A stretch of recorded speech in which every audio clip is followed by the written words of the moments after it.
Welcome back to the channel. I'm Chase and this is All Things Rome. Today we are talking about the TAC, the coolest watch I've ever held in my hand. Period.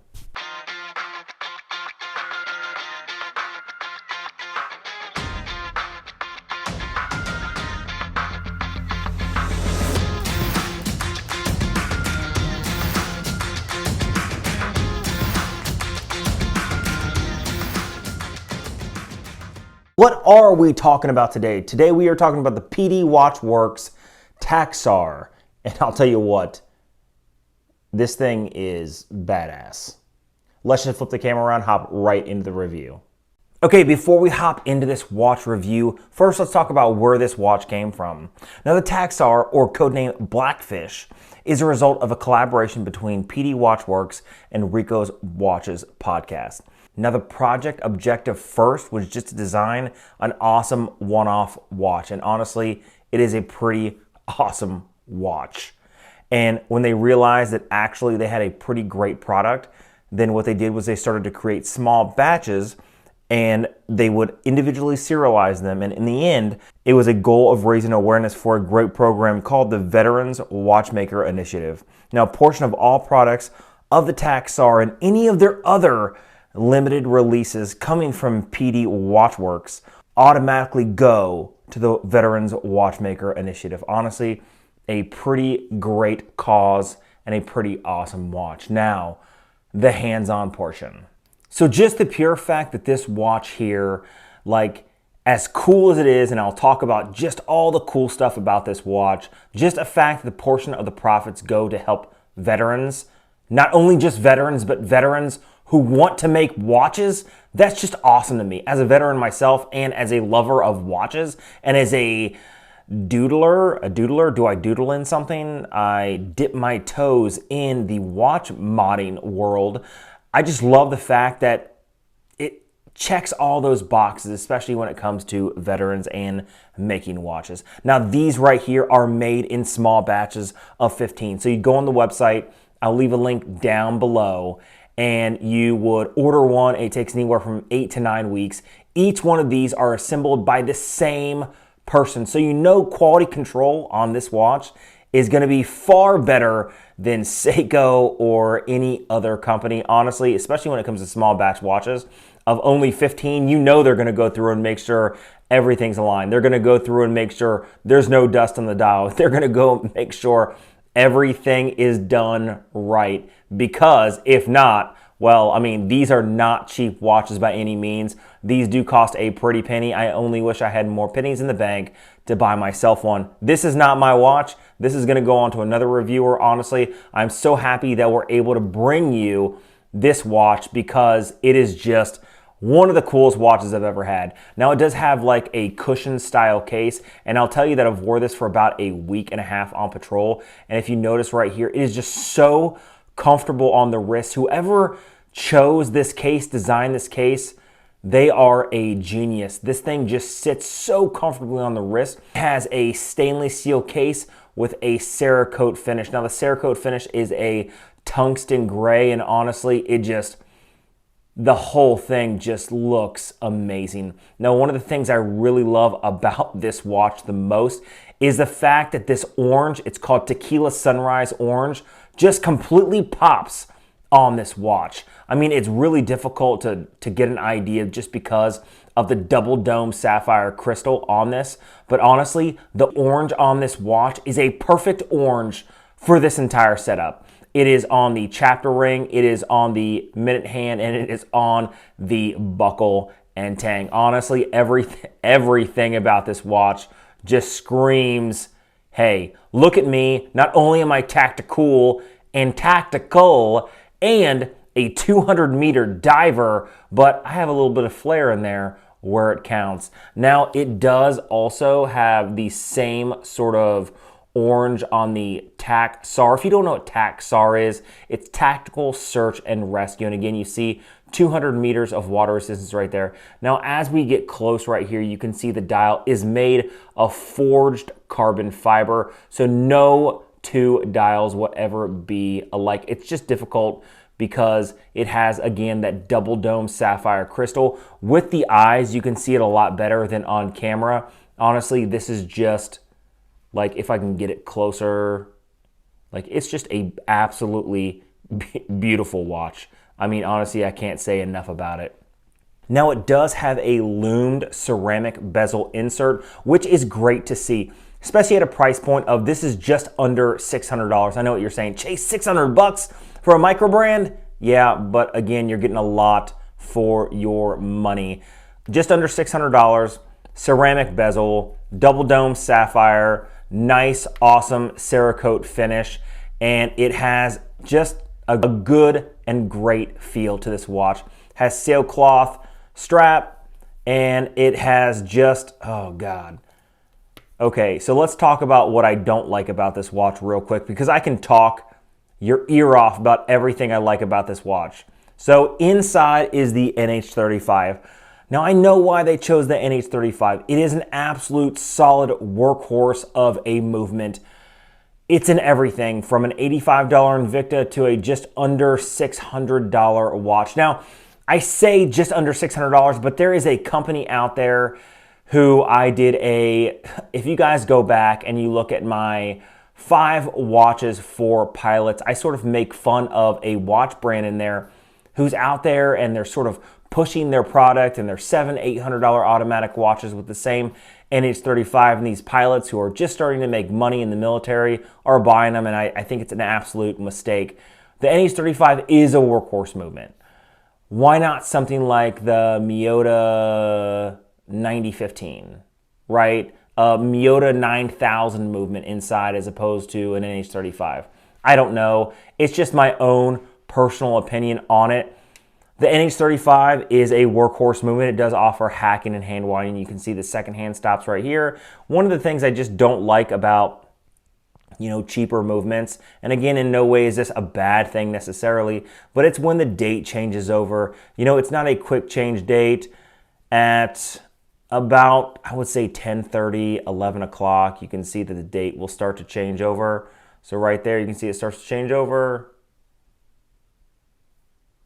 and then pops into place. One of the things that I do like is the fact that they use a black date wheel with white lettering. Just adds an overall stealthy aesthetic to this watch that's already there. Applied indices all around, and honestly, 200 meters of water resistance, screw down crown, has the same insignia on the crown as just below the midnight. In fact, let me move this once again so you can see what I'm talking about.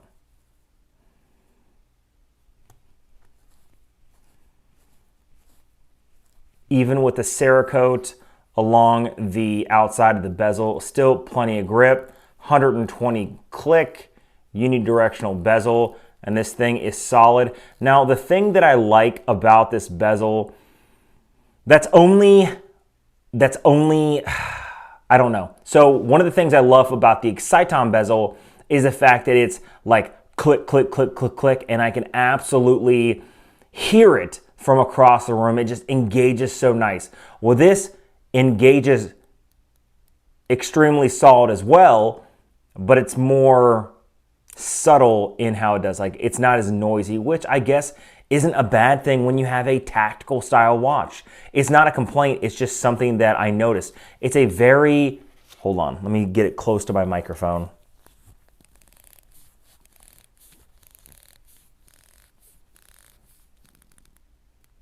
It is just a very quiet bezel, which isn't a bad thing, but it's just one of those things that you need to know.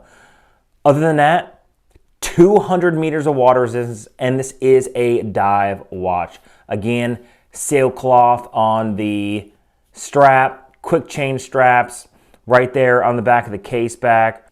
Ricos Watches Podcast, The only negative thing about this watch, and I did complain about the movement, the NH35, that's not even a big deal. And this thing is adjusted in 5 different positions. So it's going to be more accurate than any other watch with the NH35, because again, this is put together by hand, by an individual. The quality control of this is going to be better than anything you could expect at this price point because it's not done in a factory where there's hundreds and hundreds of thousands of made. And a watch of this caliber is also not going to be adjusted in 5 positions like this watch is, especially an NH35. That's something they do above and beyond just to add more quality to their product. It just shows that they want you to have a little more value in their product. The only thing that I know that's adjusted to those type of positions are going to be higher end watches like Omega, Rolex, higher end watches, Tudor, things that are going into thousands of dollars as opposed to just hundreds of dollars. Something else to consider. I may not like the NH35, but the pure fact that they adjust it in 5 different positions to make sure it's as accurate as possible, okay, I really can't complain about that. The only thing I complain about is the fact that I don't have one of these, and I want one, and I'm probably going to order one in the future. They also have another watch, another limited edition watch that I just saw posted on their website. Again, link down below. Check them out. Let's just go ahead and go through the measurements real fast, which I realize I haven't done yet, and then we'll toss it on the wrist. So this right here is going to be a case diameter of 45 millimeters, a lug width of 22, a lug to lug of 40, so it's going to sit pretty small on the wrist, and a case thickness of 15 millimeters. Now, you think 15 millimeters is thick? It's really not. Let's toss this on the wrist, and I'll show you exactly what I mean. Okay, so here's the watch on my 7¼ inch wrist, and you can see that actually the footprint of the watch is relatively small. Even though it has a case diameter of 45 millimeters and a case thickness that's 15, it doesn't sit very big at all. In fact, like I said earlier, this is one of the most comfortable watches I've ever worn. You can see right here, it sort of flares up right here. It's like a duck's ass, right? Can I say that? Like a duck tail as it kind of hovers on the back. It's just so comfortable, it's ridiculous. I almost have never worn a dive watch that is this comfortable. They've done everything right on this. Now that I've talked it up, first, I hear this thing has great lume. Well, let's check it out before we close out this video. Okay, so right now I have just a 60-watt studio light with the diffuser on the light and a diffuser over this entire thing so that it sort of bleeds it out. So let's go ahead and just turn off the light and we'll judge it based on that. And even with that 60-watt light and 2 diffusers, everything just shines bright. And honestly, it looks great. Is the date also lumed? Dude, the date is also lumed. That's awesome. Come on, guys. How many watches have the date lumed? Again, I feel like a giddy girl talking about this watch, but this thing is pretty amazing for what it is. I'm pretty sad that I have to send it off to somebody else. Now, what is there left to say about this watch? Honestly, the only thing left to say is I really need to save some money so I can get myself one. That is going to be the hardest day when I leave this. Now, I am going on a dive trip this weekend to review some dive equipment. I'm going to be releasing 2 videos before that. One is a tactical boot review from a company called Rock Rooster. I've been wearing those boots now for about 3 weeks, and I can tell you that those things are amazing. Speaking of tactical, we're going from tactical watch to tactical boots in the next video. Then I'm going to go through my entire dive watch collection, the watches that I have here in my collection, and I'm going to have you guys decide exactly what dive watch I should take with me for that dive equipment review. Now, if I still have this SAR by this weekend, I'm going to take this also and try to get this wet and in the water. Hopefully, it's been tested well enough with the water pressure that it's actually not going to leak. I have no doubt that as much work as they put in this thing, they're going to make sure that it absolutely meets the resistance requirement of 200 meters. Now, if you like videos like this, hit that subscribe button down below. Leave a comment on the content you guys would like to see on this channel. Like I said before, I am blasting out videos hopefully every 2 to 3 days for the next 2 months. Also, next week on Monday, I am going to be starting that 3rd YouTube channel called All Things Mind, Body, and Spirit. I will leave it linked down below when it starts. It's not going to start now. It's going to start next Monday. That is going to be an in-depth personal dive in of my life and everything gone wrong and how I am going to fix it step by step. I'm probably going to be releasing, I've been battling with this for the last week since I mentioned it, about how many videos I'm going to be releasing a week on that channel. And I decided that I'm going to do a daily vlog, but I'm sort of going to condense it into probably 2 videos a week. So if you guys are interested in that, again, look forward to that. I will mention it on an upcoming video whenever I actually release it, and maybe I'll retrograde. I mean, retrograde is what now we don't retreat anymore in the military, we just retrograde. I'm just kidding. So maybe I'll go back in some past videos and start leaving links down below in case you're watching this and it happened 3 months ago. Anyway, hit that notification bell so you can be notified when I drop all those next videos. Until next time.